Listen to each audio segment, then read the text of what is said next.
Shruthi Srivatsan was born, raised, and educated in Nairobi, Kenya. She studied and then pursued a career of IT for no fault of her own. She has been writing stories and poems for her own joy and comfort for many, many years. When she's not writing, she's likely to be cooking, dancing, singing, or doing something artsy. Her collection of poems is now published in collaboration with Eurobox and entitled After You, a Collection of Words. The author is right now connected with us to present her literary work. So let's meet Shruthi. Hi Shruthi, how are you? Hi, how are you? I'm good, thank you for asking. Thank you for accepting our invitation. Let's talk about After You. Many of your poems reflect deep emotional experiences, loss of longing.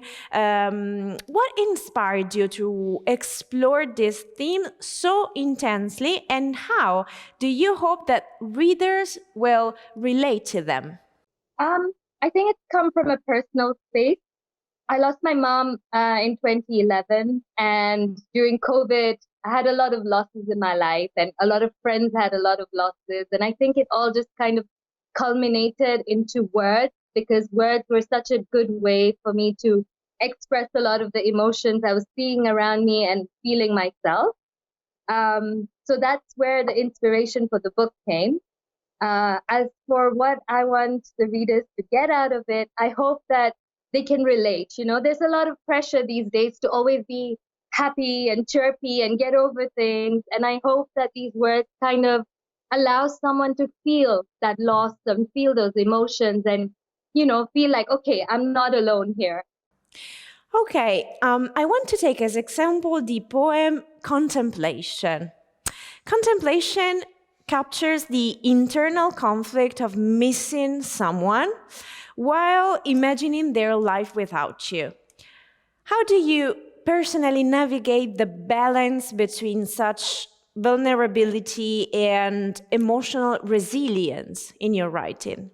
Wow. It's literally what the poem says, isn't it? Because there are days when everything's okay, and then you're thinking about how would it have been if things were different, right?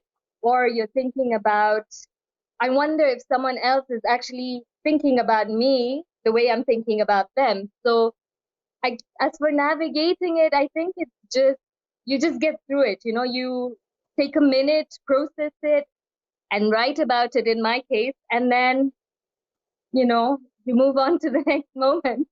In the foreword, it is mentioned that your poetry alternates between delicate introspection and strong expressions. How did you find this balance between these two contrasting emotions while writing the collection? I think a lot of it was a natural process because, loss and grief is like that, isn't it? There are times when you're so deep in thought, and there are times when everything is just, very emotional. So it was actually a very natural process in the writing. Okay, I also wanted to mention two more themes that you touch in this collection. There are poems like Healing and Regret, for example. They suggest that love and loss are continuous processes. How has your understanding of healing evolved as you wrote these pieces? Did they help you to heal from these sensations? So I think the biggest thing is that healing is a never-ending process, right? So it isn't that today you're not good and 3 years down the line you're going to be fine. So even in my writing, it's literally been that. It takes time and it keeps changing, the healing process. And I think it's very personal as well and changes from person to person. And I think love is very important. And when you lose love, it kind of means that you're going to grieve for a while. Grief and loss and love are very integrated, I would say. So what have I learned from writing is, for me personally, the writing helps in the healing process. Of course, everybody's journey is different, but I think it's also made me realize that when you're grieving, it reminds you that there is so much love. So that's for you. But if you had to think about any reader out there that could find the book and read the book, what is your advice for someone who is passing through a healing process on an emotional level, of course? Right. So I hope that these words can actually give people a lot of comfort and a sense of being able to process their pain and not feeling any pressure to not feel anything they're going through. So the ups and the downs, that they're able to read through my words and say, okay, this is where I am. Today I'm feeling great. Tomorrow I'm angry, but I'm feeling it and I'm processing. And I'm hoping that all the different emotions can connect with the reader and help them through that whole process. Thank you, Shruthi. Thank you again for your time, and we want to wish you best luck with your book.